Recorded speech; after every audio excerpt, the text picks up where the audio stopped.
I just got fired, but I've been telling people I got laid off. That's the move. You can't say fired. You got to say laid off. Because when you say laid off, your friends actually have sympathy for you. They're like, oh, don't worry about it. You land on your feet. When you say you got fired, all they have for you is questions. Like, what happened? What'd you do? And I'd answer those questions if I had a cool answer. If I could say something like, oh, dude, they caught me vaping in the handicap stall. They caught me jerking off in the handicap stall. But I gotta look them dead in the face and just be like, oh, dude, they told me I was a bad culture fit. You know? It's true, though, I am. I'm like a facilitator of workplace hatred. That's like my thing. I'm like the last guy you want to see in a break room, truly. If you're having a bad day, I'm just gonna pile on, really. Open the cabinet, oh, we're out of peanut butter pretzels again. I'm in the corner. This company doesn't fucking care about us.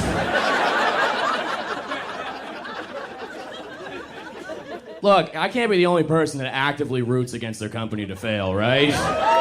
Look, paycheck is nice and all, but wouldn't you just like to see it all burn? It's a startup. Who would miss it, right? I don't know, I had to check out my resume for the first time in a while. You ever look at an old resume and just marvel at the lies? Bold, italics, lies. It's all... I had a line in there that said, entrepreneur. Like, yeah, I used to sell Adderall. Like, what do we... And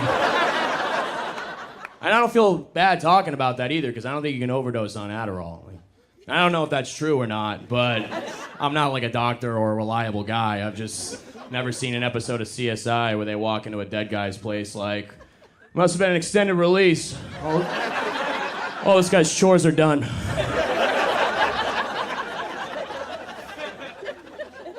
had to go to a bunch of job interviews, and I thought I'd be cruising through job interviews. You know, I'm a smart guy. I got a lot of charisma. I thought it'd be easy. Most of the job interviews are online, though, so what happens is, you forget about them.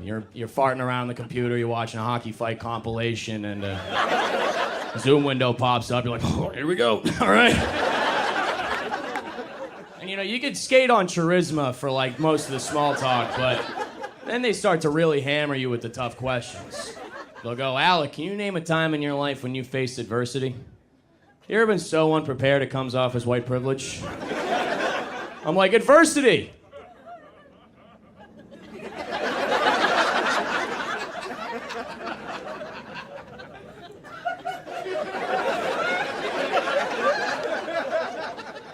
And then you slam the screen shut and blame the Wi-Fi. That's the move.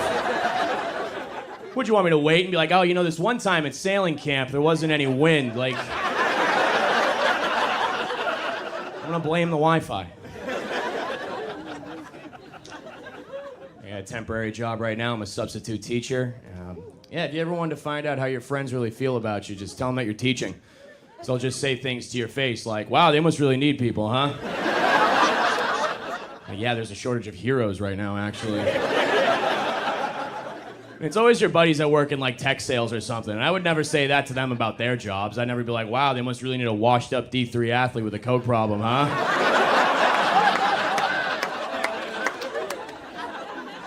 I'm doing my best for these kids, okay? I'm trying. I'm an educator.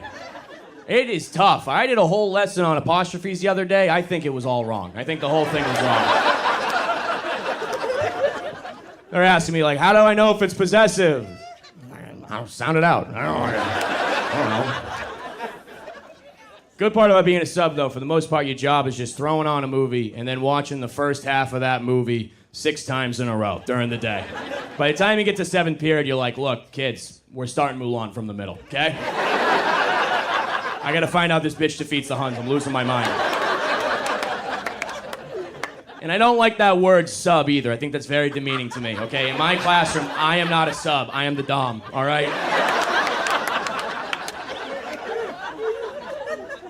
You'll find out everything about your life on the internet almost instantly. Remember when we were growing up and we thought all of our teachers just lived at the school? Now I'll be in the middle of a lesson, some kid will pull up his phone and just be like, damn, mister, you live in a bad part of town. I had some kid comment on a comedy promo of me and he just said, your ass. I was like, Eric, this needs an apostrophe, dude. Come on.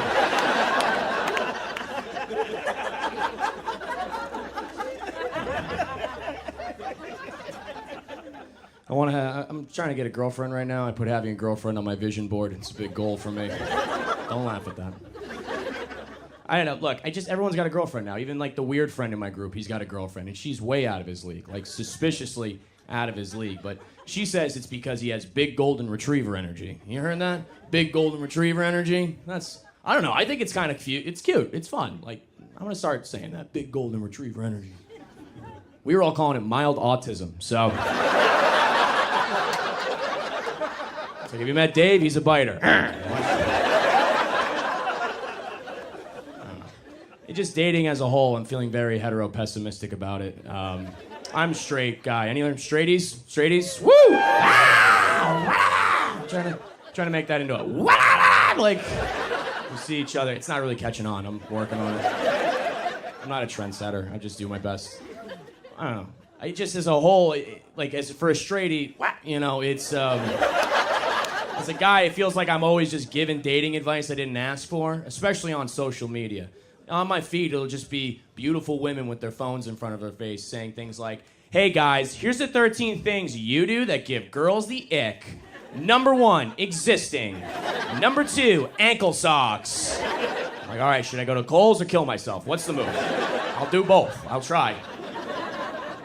The sad part is, though, the flip side of that coin is the alpha male content. The guys with the aviators smoking the cigars being like, how value men are bred to be hunters. Are you ready to hunt for your prey? It's like, no, dude, I'm gonna make like pizza rolls or something. I hate all that alpha male content, dude. It's very toxic. And especially it sucks when your friends do it. Like I had a buddy, he posted an Instagram that said, when she broke up with you, she made a bet on your future. Make sure she loses that bet. I'm like, are you about to shoot up a casino? What are you talking about? It's sad because I wish my boys could just feel comfortable enough to talk to me. Like, I've been going to therapy for like a month, okay? I'm an emotional intelligence brown belt at this point, all right? I got moves, dude. You want to kill yourself? You try going for a walk, my man? What about breathing, huh? I don't know. I could use those tips, though. I'm not great. I had a girl over my place the other night for a movie night, and I picked out the movie. About halfway through, she starts kissing my neck a little bit. You know, hand starts going around my belt. So I press pause, and I'm like, hey, what's up? You don't like the movie? What's going on?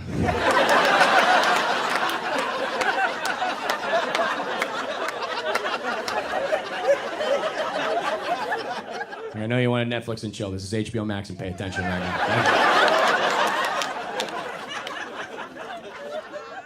And like, I get it. She wants to get into it on the first date. It's very fun and all, but I'm going slow in this hookup culture now because I've noticed that although we're more likely to hook up on the first date, these hookups are turning into things that are a little bit more physical than for my liking. Like, I'm a kinky guy. I get it, okay? But it's a little bit different when we have a couple margaritas, you come back to my place, and there's a lot of slapping, spitting, choking, pulling, grabbing, things of that. I'm going on these Hinge dates. I'm ending up in cage fights. Is this happening to people?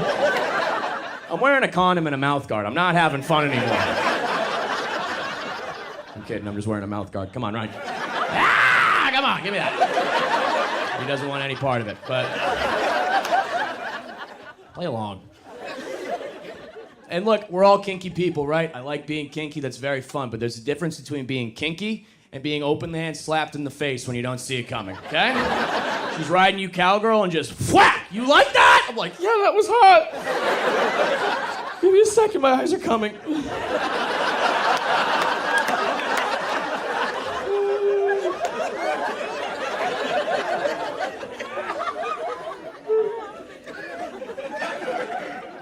And it's like, what do I say to my boys when I've had an encounter like this? Because normally, sex is a very high-five situation. We go back, we're pumped about it, we're stoked. But what do I talk about when I've had an encounter and I feel like I've been embarrassed and I feel used and I feel dirty? I'm like, yeah, dude, went back with the girl from the bar last night. Uh-huh, yeah. Well, let me tell you, my man, I could use a hug. All right, guys, that's been my time. Thank you very much.